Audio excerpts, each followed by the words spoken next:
Next article देखते हैं न्यूक्लियई, और इसमें टॉपिक्स हम कवर करेंगे that is atomic mass unit. तो एक एक करके देखते हैं। सबसे पहले atomic mass unit, then relation with atomic mass unit with mega electron volt, then nuclear size and nuclear density. सबसे पहले एटॉमिक मास यूनिट। आप ये मान के चलो कि ये मास को मेजर करने का यूनिट है। मास जनरली केजी या ग्राम्स में मेजर किया जाता है, बट एटॉमिक पार्टिकल्स का लाइक न्यूट्रॉन्स, प्रोटॉन्स, इलेक्ट्रॉन्स, इनका जो मास है, इनका मास मेजर करने के लिए केजी तो बहुत बड़ा यूनिट हो गया, ग्राम भी बहुत बड़ा यूनिट है, तो हमारे को एक छोटा यूनिट चाहिए, जिसके केस में हमारा प्रोटॉन्स या न्यूट्रॉन का मास की जो न्यूमेरिकल वैल्यू है that should lies between 0.5 and 5। ये बेसिक क्राइटेरिया हमारा होता है। तो one atomic mass unit is 1/12 of mass of carbon 12 isotope. ये तो इसकी डेफिनेशन है।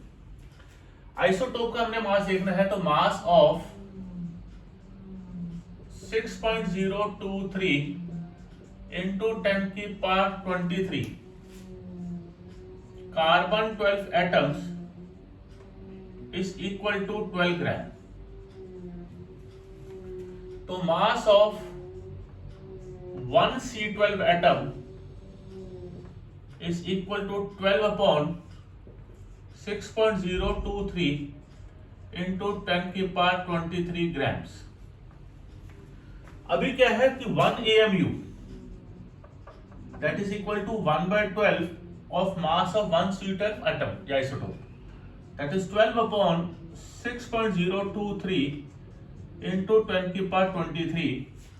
it will come out to be 1.66 या 1.67 into 10 की पावर minus 24 ग्राम्स, जिसको फर्दर 1.67 into 10 की पावर minus 27 kg भी लिखा जा सकता है।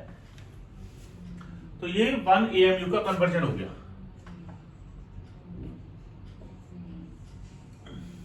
Now let's see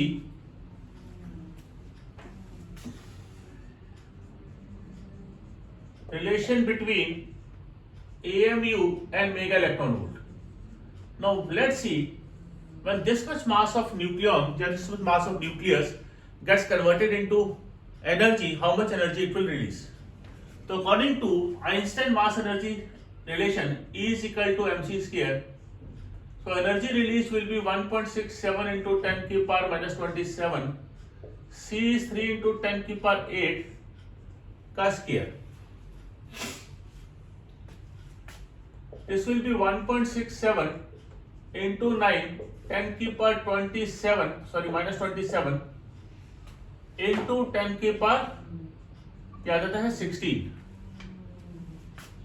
This will be 14.9 into 10 की पावर minus 11 जूल्स। ये एनर्जी आ गई इन जूल्स। तो इसको कन्वर्ट करेंगे 14.9 into 10 की power minus 11 divided by 1.6 into 10 की power minus 19 electron volt, which is equal to 931.5 into 10 की पावर 6 इलेक्ट्रॉन वोल्ट या 931.5 mega electron volt. So 1 AMU of mass is responsible for the release of 931.5 mega electron volt of energy. So this is the relation between AMU and mega electron volt. क्योंकि Einstein ने मास और energy को अलग अलग categorisation में नहीं रखा था। आइंस्टाइन के हिसाब से मास और एनर्जी एक ही चीज थी, ये दो अलग अलग चीजें नहीं है। इसको फ्रीज करके नोट करो। Then we will move towards next article.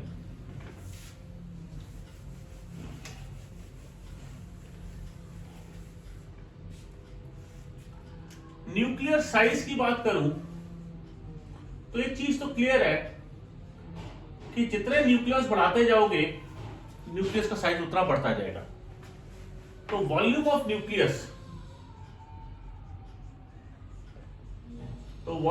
Nucleus यानी कि size of nucleus is directly proportional to number of nucleons यानी कि मास नंबर A।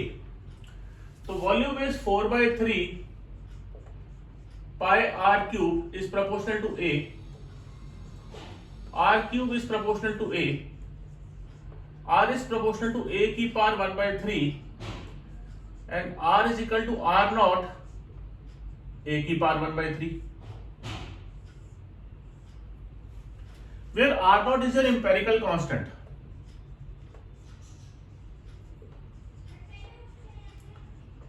ये कांस्टेंट है जिसकी वैल्यू 1.2 फर्मी है, यानी कि 1.2 इंटू 10 की पावर -15 मीटर है।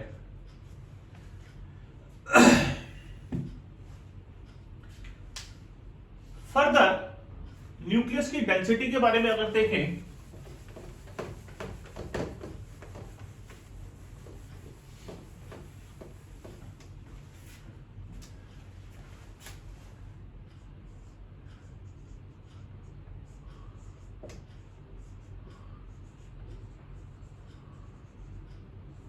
density of nucleus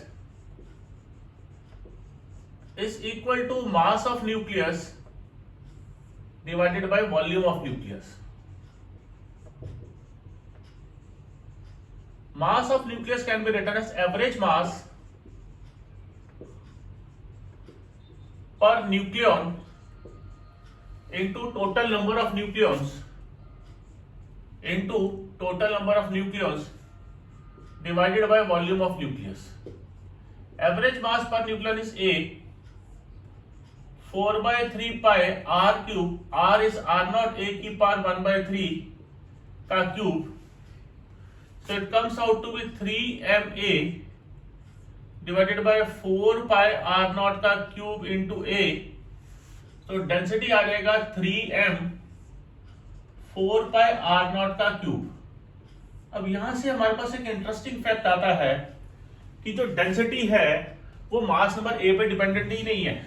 row is independent of a mass number. यहां पर अगर मैं स्टैंडर्ड वैल्यूज पुट कर दूं, M is average mass per nucleon 1.66 into 10 की पावर -27 kg, 4 पाई 3.14 होता है, R नॉट इज 1.2 इंटू 10 की पावर -15 का क्यूब करें तो ये 2.9 इंटू 10 की पावर 2.29 होता है, 2.29 या 2.3 इंटू 10 की पावर 17 kg पर मीटर क्यूब आती है। और 10 की पावर 17 के ऑर्डर की डेंसिटी बहुत ज्यादा डेंसिटी मानी जाती है। तो ऐसा माना जाता है, मैं ऐसा कह सकता हूं कि जो मेरा न्यूक्लियस है ये हेविली डेंस्ड है, बहुत ज्यादा डेंस्ड पार्टिकल है। ठीक है जी, फ्रीज करके नोट करो।